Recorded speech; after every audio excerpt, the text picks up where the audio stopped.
Bismillahirrahmanirrahim. Assalamualaikum warahmatullahi wabarakatuh. Innal hamdalillah nahmaduhu wa nasta'inuhu wa nastaghfiruh wa na'udzu billahi min shururi anfusina wa min sayyiati a'malina. May yahdihillahu fala mudilla lahu wa may yudlil fala hadiya lahu. Wa asyhadu an la ilaha illallah wahdahu la syarika lahu wa asyhadu anna Muhammadan abduhu wa rasuluhu alladzi la nabiyya ba'dahu. Qala Allahu azza wa jalla fi kitabihil karim, ya ayyuhalladzina amanu taqullaha haqqa tuqatih wa la tamutunna illa wa antum muslimun, amma ba'du. Kaum muslimin rahimani wa rahimakumullah, jamaah Masjid Al-Barakah yang saya doakan semoga senantiasa dimuliakan oleh Allah Subhanahu wa taala. Malam hari ini kita akan melanjutkan pembahasan kita dari kitab Riyadhus Shalihin. Pertemuan terdahulu membahas hadis yang ke-203, yaitu tentang kezaliman adalah kegelapan pada hari kiamat. Itu belum selesai, tinggal sedikit kita selesaikan. Baru nanti insyaallah kita akan melanjutkan hadis yang ke-204, ya, hadis 204 di bab 26, yaitu bab tentang larangan berbuat zalim. Yang saya beri judul di poster itu, judul mengajar kita pada hari ini yaitu pengadilan akhirat, ya, karena hadis 204 itu membahas tentang pengadilan akhirat. Sebelumnya akan kita selesaikan dulu tentang kezaliman adalah kegelapan pada hari kiamat. Dulu kita sudah menjelaskan tentang macam-macam kezaliman. Kezaliman ada berapa?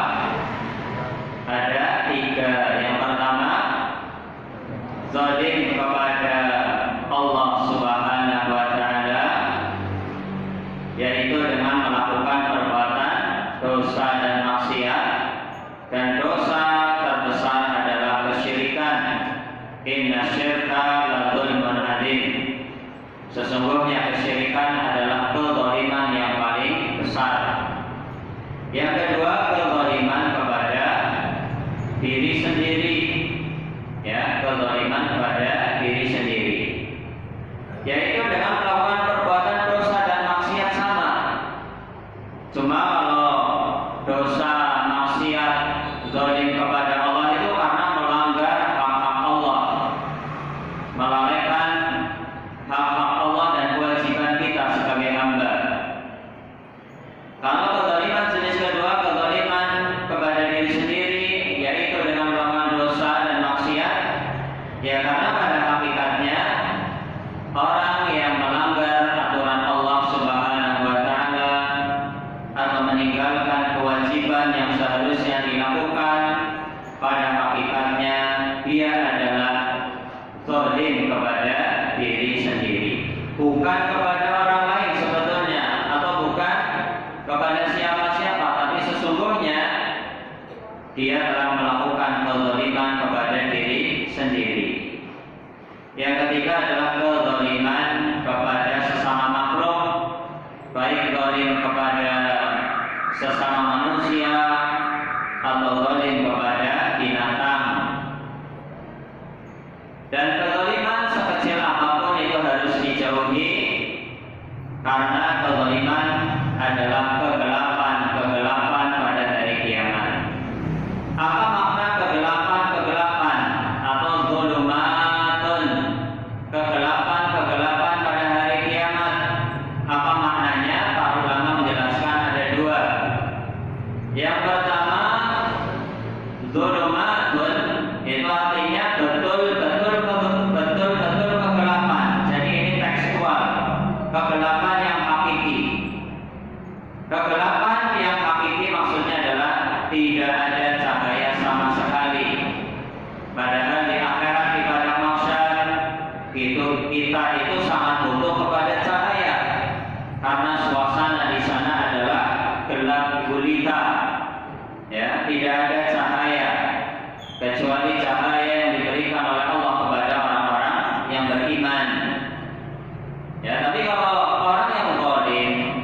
itu betul-betul dia berada dalam tumpukan kegelapan, sehingga ketika dia berkumpul di padang mahsyar tidak ada yang bisa dia lihat, maksudnya karena gelap. Kemudian ketika meniti sirat, dia nggak bisa lihat jalan yang harus dilalui.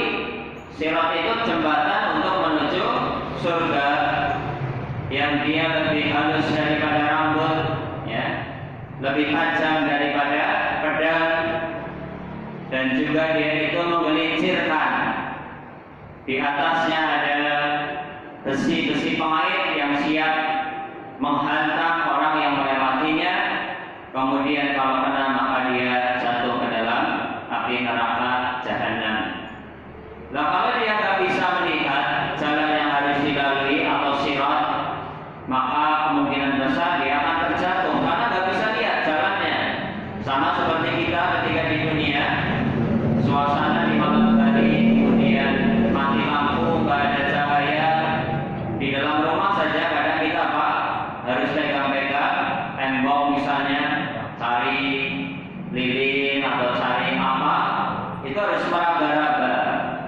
Padahal itu di dunia, dan terkadang masih ada sedikit cahaya mungkin dari rembulan atau mungkin motor lewat, mobil lewat. Tapi kalau di akhirat betul-betul nggak ada sama sekali. Di dunia saja kalau gelap gulita kita bisa terperosok atau terjatuh, ya, salah pegang. Nah, ini di akhirat taruhannya adalah surga atau neraka. Kalau dia tidak bisa melihat, tidak ada cahaya, maka dia bisa terjatuh ke dalam neraka. Karena di bawah sirat itu adalah neraka jahanam, yang dalamnya itu dari bibir sampai dasarnya adalah perjalanan 70 tahun. Ya, jadi dalamnya neraka itu perjalanan 70 tahun, sebagaimana disebutkan di dalam hadis ketika pada suatu hari Rasulullah dan para sahabat sedang duduk-duduk, kemudian terdengar suara benda keras, ya, benda jatuh, ya, dem gitu ya, tapi kayak bom gitu loh, keras sekali. Lalu Rasulullah bertanya kepada para sahabat, tahukah kalian suara apa itu? Para sahabat menjawab, Allah wa Rasuluhu a'lam, Allah dan Rasulnya yang lebih mengetahui. Lalu Rasulullah SAW menjawab, itu adalah suara batu yang dilemparkan dari bibir neraka jahanam 70 tahun lalu, dan hari ini baru sampai ke dalam dasar neraka jahanam. Jadi zulumah, kegelapan-kegelapan, artinya betul-betul kegelapan, tidak ada cahaya sama sekali. Dan orang-orang yang beriman pada hari kiamat nanti akan diberikan cahaya oleh Allah Subhanahu wa Ta'ala. Orang yang zalim, dia tidak mendapatkan cahaya.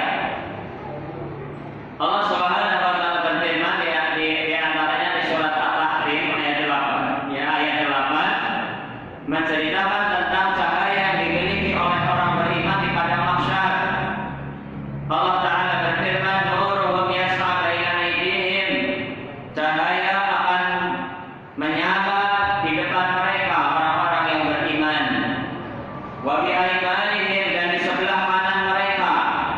Yaquluna rabbana atmim lana nurana, mereka berkata, mereka berdoa, wahai Rabb kami, sempurnakanlah untuk kami cahaya. Waghfir lana, dan ampunilah dosa-dosa kami. Innaka ala kulli syai'in qadir, sesungguhnya Engkau adalah maha kuasa terhadap sesuatu, ya, terhadap segala sesuatu. Jadi orang-orang yang beriman akan diberikan cahaya di depan mereka, di sebelah kanan mereka, dan mereka berdoa agar Allah menyempurnakan cahaya itu sampai kemudian mereka bisa meniti sirat, bisa lihat jalan menuju surga secara jelas, secara terang, karena ada cahaya di depan mereka dan di samping kanan mereka.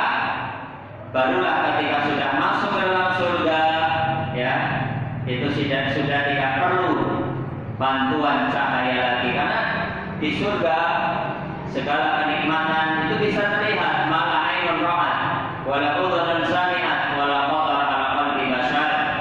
Kenikmatan-kenikmatan yang tidak pernah terlihat oleh mata, tidak dan tidak pernah terlintas dalam hati sanubari manusia. Nah, itu yang pertama, kezaliman adalah kegelapan pada hari kiamat. Kegelapan artinya apa? Tidak ada cahaya sama sekali. Yang kedua, dzulumatun, kegelapan pada hari kiamat. Yang kedua maknanya adalah kesulitan. Ya, kesulitan yang amat sangat, kesulitan yang bertumpuk-tumpuk ketika dikumpulkan di padang mahsyar. Orang-orang zalim akan mengalami kesulitan, di mana orang-orang yang adil, orang-orang yang beriman itu mendapatkan kemudahan dan pertolongan dari Allah, mendapatkan syafaat. Sedangkan orang-orang yang zalim, mereka berada dalam tumpukan kesulitan, tidak mendapatkan syafaat, tidak mendapatkan pertolongan, ya, tidak diacuhkan oleh Allah Subhanahu wa taala dan seterusnya. Ini makna yang kedua. Ya, jadi sudah selesai pembahasan tentang hadis 203. Malam hari ini kita melanjutkan hadis 204 yang isinya adalah pengadilan di akhirat. Ya, makanya posternya saya beri judul dengan pengadilan akhirat. Kaum muslimin rahimani wa rahimakumullah, ya, pengadilan akhirat itu adalah pengadilan yang seadil-adilnya. Kalau pengadilan di dunia mungkin bisa dibeli dengan uang, yang hukum bisa dibeli, hukum bisa direkayasa, orang yang bersalah ternyata bisa bebas, ya, dari cerat hukum. Sedangkan barangkali ada orang yang tidak bersalah, malah dia menjadi kambing hitam, malah dia yang disalahkan, dia yang dipenjara. Inilah hukum di dunia, tidak ada yang adil. Ya, tidak ada yang adil.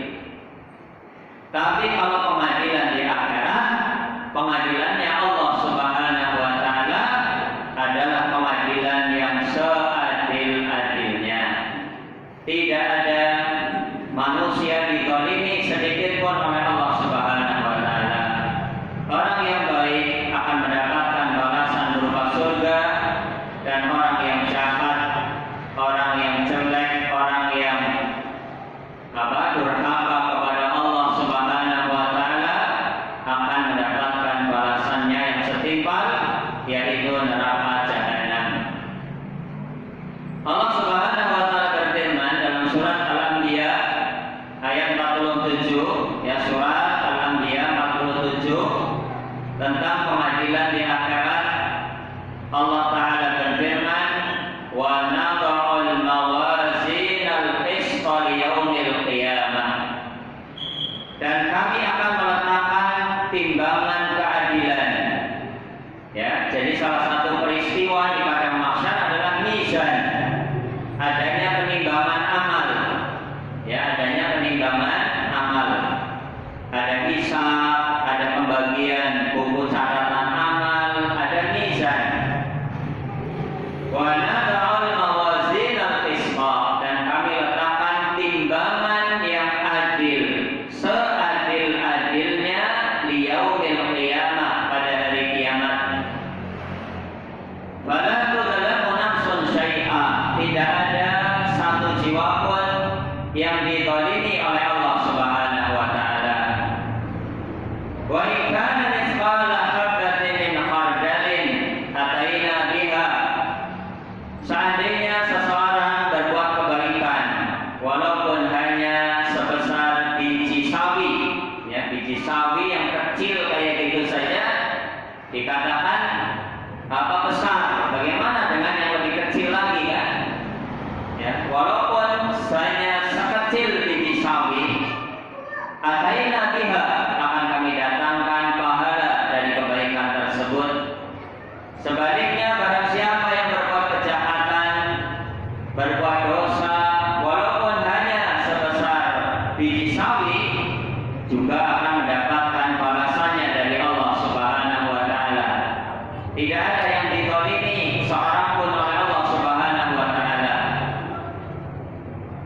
Wa kafa bina hasibin, dan cukuplah Allah yang membuat perhitungan pada hari kiamat, dan Allah adalah hakim yang paling adil. Ya, hakim di dunia seadil-adilnya itu bisa saja terbuat zalim karena kepentingan duniawi, karena disuap dan karena